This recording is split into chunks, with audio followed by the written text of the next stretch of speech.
باسکردنە لەسەر ئەو هەڵمەتی دوێنێ لە شاری سلێمانی بەڕێوەچوو هەڵمەتی ناشتنی ملیۆنیەک نەمام لە شاری سلێمانی. ئەم هەڵمەتە لە چوارچێوەی پرۆژەی ئاشکردنەوەی سلێمانیە کە سەرۆک بەفڵ جەلال تاڵەبانی ڕایگەیاندووە. ئەم بابەتە گفتوگۆکەین لەگەڵ زۆر بەڕێز سەروەر مەجید کە بەڕێزیان نوێنەری بەڕێوەبەرایەتی دارستان و پاوەنی سلێمانین. سڵاو لێبێ بەخێر بکات. زۆر سپاس دەستخۆشی بۆ کەناڵی کورسادیش بۆ ئامادەکردنی ئەندیدارە کە زۆر جار گرنگی بە لانێژینگەکانە بە تایبەتی بەڕێوەبەرایەتیمان کە چەند جار چاپێوتنە گەڵ بەرپرسانی بەڕێوەتیمان دەدەکات. سپاس بۆ دەستان خۆش بێ کاک سەروەر ئەگەر پێمان بڵێ و هەڵمەتی دوێنێ چەند نەمام ڕوێنرا نێشرا دوێنێ هەڵمەتەکە ڕۆژانە چۆن بەردەوام هەڵمەتەکە لێوە دەسی پێکرد کە لەوێ بەڕوبەری وەکو هەنگاوی یەکەم تەقریباً 350 دۆنم دوێدانرا وەکو هەنگاوی یەکەم 300 دۆنم دەست پێ ئەکات. دوێنێ تقریباً چەند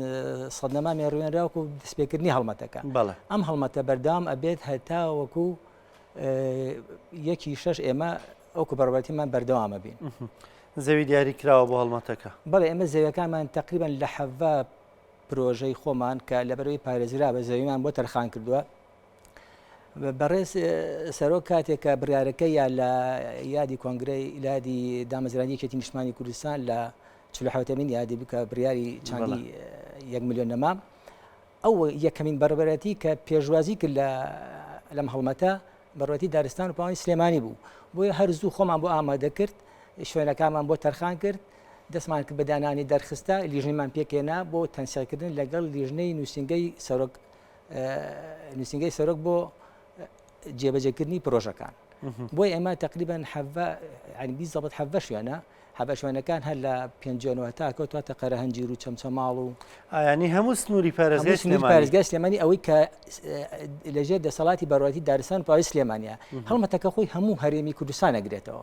باشە، بەڵام ئەوەی کێوە دیاریتان کردو لە سنووری پارێزگای. بەڵێ بۆچیش ئەو شوێنانی خۆمان ئەو شوێنانی خۆمان پارێزراوە. ئێمە ناتوانین کێشەی دابینکردنی زەوی ئەوە ئاسان نییە تۆ ئەکسە بچی لە دەستکە بە چاندن، بەڵام ئەو زەویانە بە مڵکی سەر بە بەڕێوەتی دارستان و پاوەنی سلێمانیە، وەکو ئەزمەر گۆیژە دەباشان، وەکو دارستانە سروشتەکانی ڕانیە قەڵازێ پشدەر دەچێتە چەمچەماڵ قەرەهەنجیر پێنجوێن یعنی بەرفراوانە ئەوانە لەژێر دەسەڵاتی خۆمانە سیاجی هەیە و پاسەوانیە. ئەمە باشە ئەو زەویانەی کە دیاریتان کردووە حسابیەوە کراوە کە بتوانرێ خزمەتی نەمامەکان بکرێ. زۆر جێگەی دەستخۆشیە کە بەڕێز سەرۆک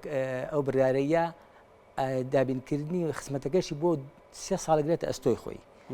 چونکە نەمام ناشتن هەرەوە ئاسان نییە تۆ ملیۆنە نەمام بنێژی یاخود نەمام بنێژی تو بڵی تەواو کۆمەڵ ئەرکت بۆ دروستە بێ. ڕاستە یەکێک لەوانە کە ئەرکەکان بژار و بنکۆڵە خزمەتکردنە ئاودان یەتە پێشەوە لە مانگی 6 و 7 و 8 کە بۆ ماوەی 3 ساڵ هەموو نەمامێکە ئەنێژرێ بێ 3 ساڵ خزمەت بکرێ. دوای ئەوەش ئاگر بڕە ئەجا پاراستنێتی لە وەکو پاسەوان وەکو سیاج بۆ ئەوەی کە ئاژەڵ و حیوان نەچێتە ناوی تا گەورە ئەبێ. هەتا دوای ئەوەش ئێمە پرۆژەکان کە گەورەش بوون نەمامەکان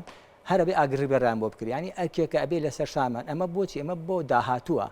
بۆ داهاتوو لەبەر ئەوەی خۆتانە زانن زەوی ڕوبەرووی قەیرانی ژینگەی بۆتەوە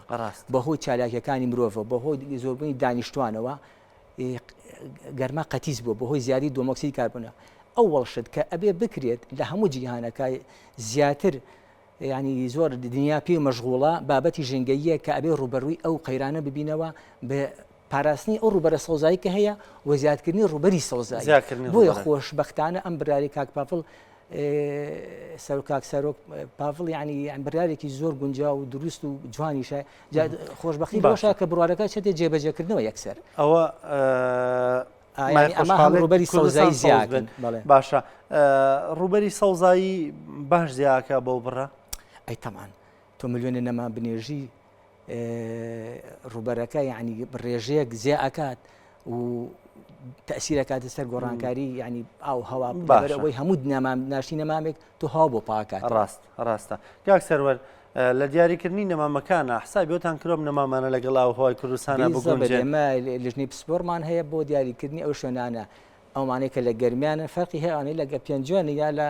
دیاریتان کرۆ چ نەمامێکە ئێستا وەڵاهی دیاری ئەوانەی دوێنێ سنۆبەر بوو. بەڵێ زیاتر نەمامەکان ئێمە هەمیشە سەوز زیاتر لەگەڵ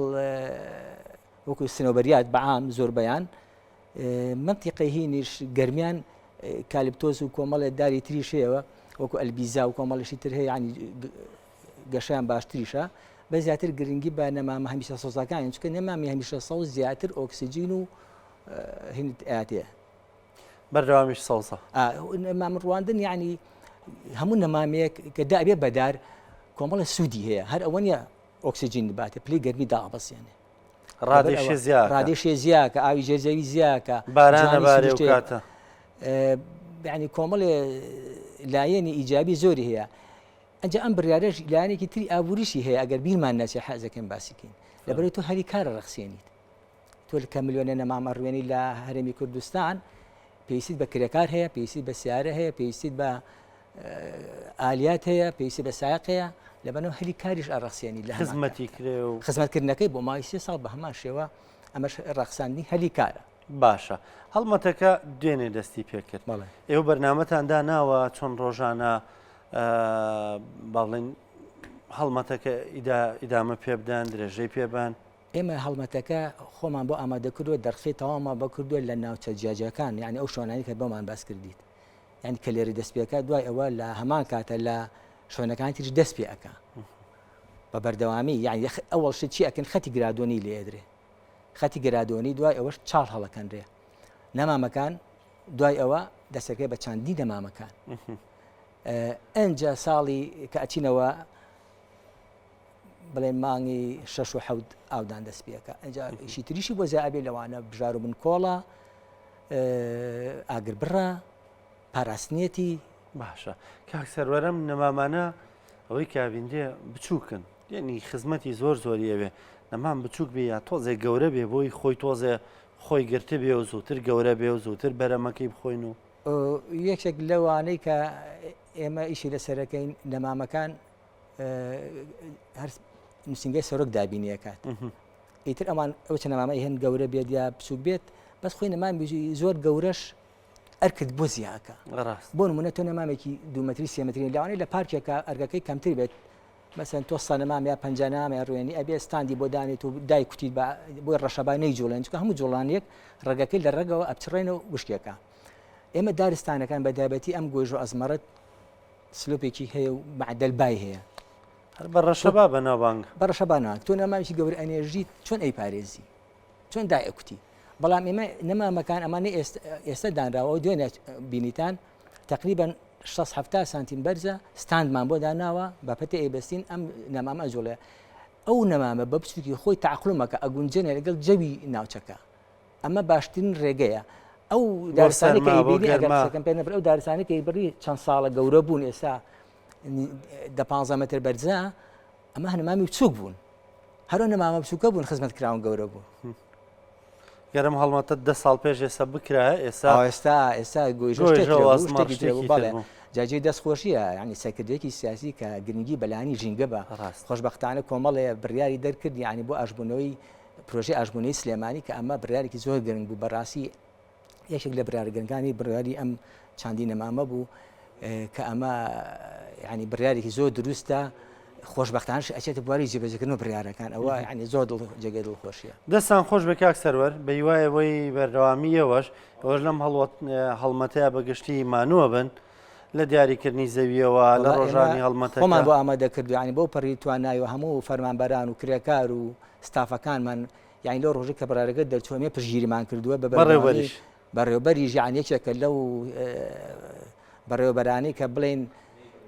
ناتوانین چۆن وەسفیکەن لەبەری زۆر بەتوانە و هاوڕێمان بۆ زۆر گورجگۆڵە لە کارکردن هەتا ناومە لێ ناوە سمارت مەنیجەر یعنی بڵێن بە بەڕێوەبەری زیرەک لە هەموو ناحیەکانەوە کە توانیوێتی زۆر کۆنتترۆلی زۆر شتەکانکە یعنی هەتا ئێمە لە مانگی 6 و 7 و 8 هەڵمەتێکمان هی ئاگر بڕ یعنی بۆی ئاگر نەکرێتەوە هەڵمەتی شەوانە تایەک و دوو شەو ئەماینەوە لە گۆیژە بۆی ئاگر نەبێت الحەمدوللا ئەم ساڵی ڕابردوو هیچ ئاگرێکیوان نەکەوتەوە کە جێی باسکردن بێت یعنی ئاوا پارێزراوە بەڕاستی توانیوێت یعنی توانێتی کار دەستان خۆش بێ لەشتان ساغ بێ ماندوو نەبن سپاس سپاس بامەدە شاینە. بۆنت کاک سەروەر دەست زۆر خۆش سپاس بێ.